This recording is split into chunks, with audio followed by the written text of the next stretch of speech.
Good morning everyone, welcome back to my channel. এখনও বাস টাস তো কিছু হয়নি। এই ছেলেকে বাবাকে দোকান আর করতে বসে এবার আমি ব্রাশ করবো, তারপর তোমাদের সাথে দেখা দিচ্ছি। আর জলের বালতি হচ্ছে বলে এত আওয়াজ হচ্ছে কোনটা এটা। তো বড় তো একটুকুও খেয়ে নিয়েছে, ওই জন্য ব্রাশ করতে লেট আছে। তাহলে আগে খেয়ে নিই। আর এখানে দুটো চপটা বানাতে হবে। এখন আগে চাদরটা খাই, তারপরে বানাবো। এখন ভালো লাগছে না, ব্রাশটা করে আসছি, মুখটা ধুয়ে নিয়েছি। এবার একটু মুখে আঁকা দেবো।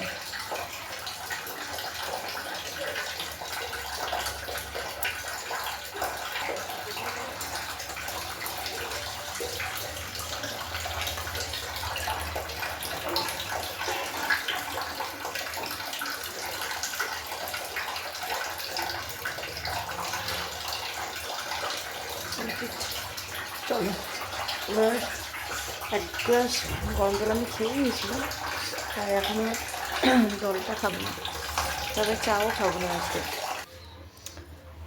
খাবো হচ্ছে এই মেথি ভেজানোর জল।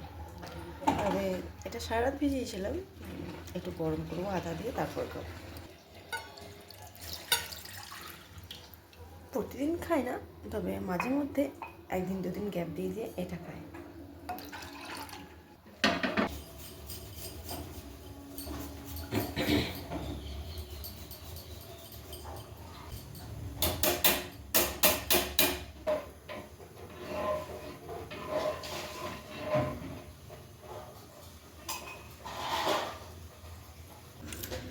হয়ে গেছে আমার জিরে মেথির জলটা।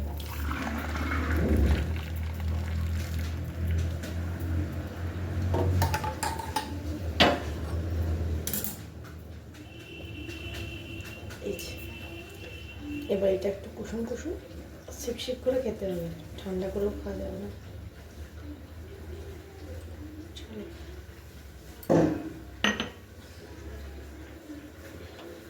এটা বেগুন পোড়া বসিয়ে দিয়েছি 10টার সময় টিফিনের জন্য। আমার দাদাভাই বাড়িতে খাবে না দুপুরবেলা, তো বেগুন পোড়া আর একটু গাজর আলু ভাজবো ভাবছি,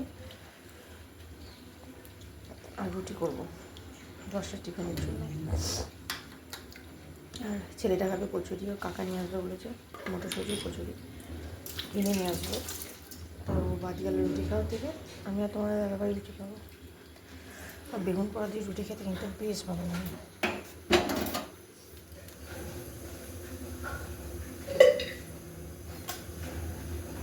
চিয়া সিড দেবো, আর এই যে 1 গামলা জল নিয়েছি,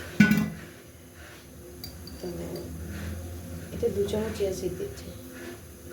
চামচটা খুব ছোটো তো, বড় চামচ হলে 1 চামচই হয়ে যেত। গাজরটা চলে নিই,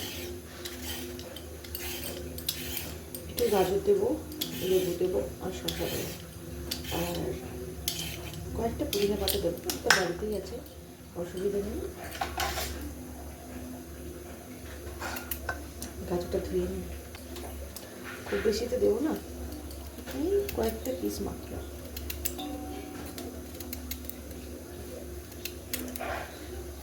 আমি কেন জানি না, খুব জলটা একটু কষা কষা ভাব হয় 3-4 ঘন্টা ভিজিয়ে রাখার পর।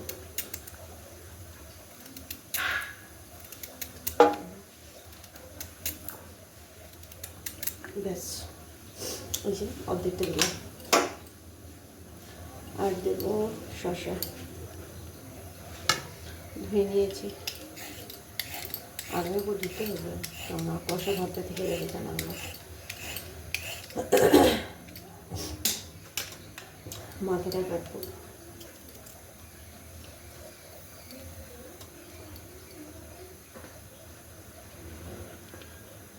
এটা বের করে দিলেও আঠাটা এক এক সময় তাও তেতো হয়। শসাটাও অর্ধেকটাই দেবো, কাঁচের জায়গাটা নেই, তাই এই গামলার মধ্যে ভরে, আর এখন যেহেতু শীতকাল তাই একটু রোদে নামিয়ে রেখে ঠান্ডাটা খাই না। ব্যাস এই থাক। এবার এগুলো একটু মিশিয়ে নিই। ও একটু আদা দেবো, আদাটা ছুলে নেব। আমি আদাটা খেতে পারি না, ওই দিতে হয় তাই দিই।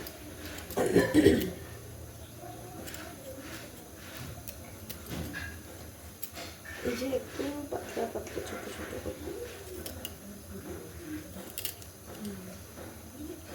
সবটা দেবো না কিন্তু আমি।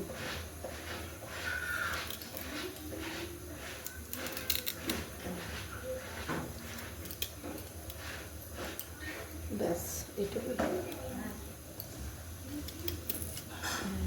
আনা। বেগুন পোড়াটা আমার হয়েই এসেছে প্রায়, ডিটক্স ওয়াটারটা ঠান্ডা হয়ে গেছে।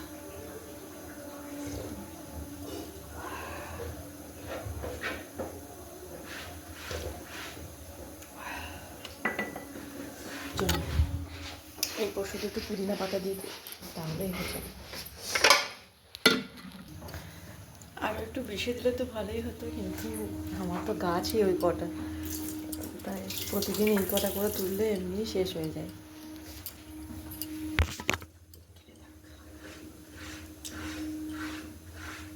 আর একদিন না একটু বেশি করে পুদিনা পাতা নিয়ে এসে রেখে দিতে হবে, তাহলে ফ্রিজে থাকবে।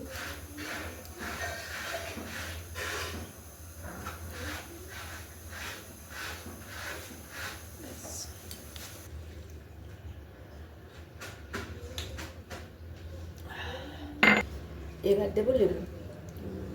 লেবুটা গোল গোল করে দিলে দেখতে ভালো লাগে, তো গোল যখন নেই, কাটা যখন হয়ে গেছে, তখন আর কী করবো, এভাবেই দেবো।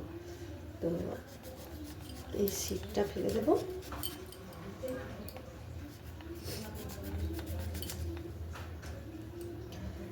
একদিন খেলে বোঝা যাবে না, হয়তো বেশ দানা খেলে তারপর তুমি কিন্তু বুঝতে পারবে এটার উপকারিতাটা। আমি কিন্তু শীতটা দিয়ে দিচ্ছি জলের মধ্যে, খাবো না, ফেলে দেবো তো, আর এটা তো লেবুরই অংশ। ব্যাস পাতলা পাতলা স্লাইস করে দিয়ে দেবো।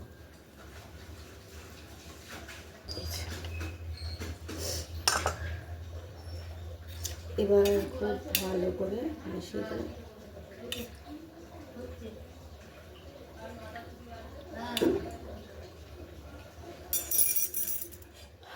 এটা ঢাকা দিয়ে রোদ্রে নামিয়ে দেবো, 4 ঘন্টা পর খাবো।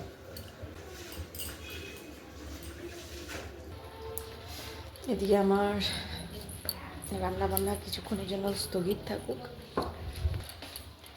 নিজের আগে জলটাকে শেষ করি, জিরে মেথির ভেজানো জলটা। আর এই দরজাটা দিয়ে প্রচণ্ড হাওয়া ঢোকে।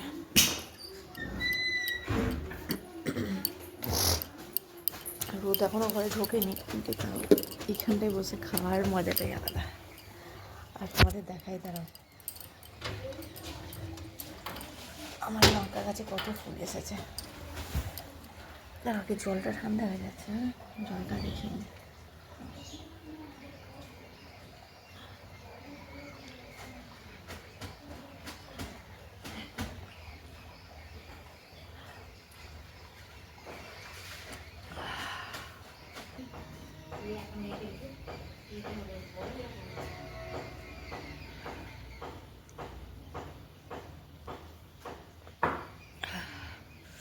শরীরটা ভেতরটা পুরো গরম হয়ে গেল।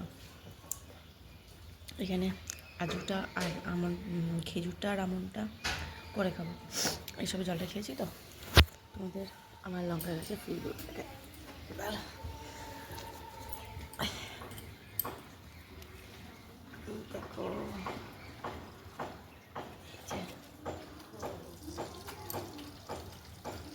এই দেখো ফুল এসেছে। এখানে আছে, তবে লঙ্কাগুলো এখনো ধরছে না কেন কি জন্য। এই গাছটা তো হচ্ছে না, তাই দাঁড়া, এই যে অনেক কুড়ি এসেছে বেশি, এখনো পর্যন্ত এই গাছটা ফুলটা পড়েনি। তবে আমি লঙ্কাটা ধরার অপেক্ষায় আছি, কবে লঙ্কাটা ধরবে। চলো টাটা, এবার টিফিনের ব্যবস্থাটা করে নিই, টাটা।